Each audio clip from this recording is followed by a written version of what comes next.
Ну, во-первых, абсолютно не пробуксовывает, все идет по плану, как положено. Но я сегодня хочу, в принципе, получить программу, видеть эту программу, чтобы непосредственно найти быстро исполнителей. Хотя мы по плану должны были все это сделать в первом полугодии этого года, и в течение 2015 года все это наладить и начать работу. Это, в принципе, уже организовано, работы уже начались, но в любой организационном деле мы должны видеть четкие ориентиры, четкие картины.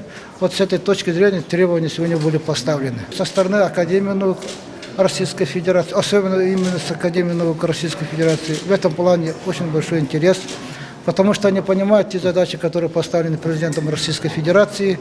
Но единственное, мы просто беспокоимся о том, что есть объективно определенные организационные вопросы в связи с реорганизацией Академии, в связи с созданием новых государственных структур, и при этом организационные вопросы на субъектовом уровне. Вот это вопросы могут помешать, вот это нас беспокоит. Исходя из этого, мы немножко просим прибавлять ходу.